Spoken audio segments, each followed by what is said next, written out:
एहो परदेसी पिया ई बात कहिया। एहो परदेसी पिया ई बात कहिया। गजरा लगा के गजरा सजा के निहारता निरहिया। एहो परदेसी पिया ई बात कहिया।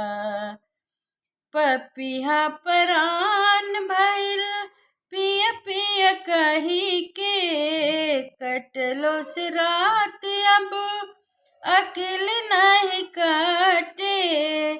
का होई धनवा सोचतानी मनवा रहब नजरिया। एहो परदेसी पिया ई बात कहिया।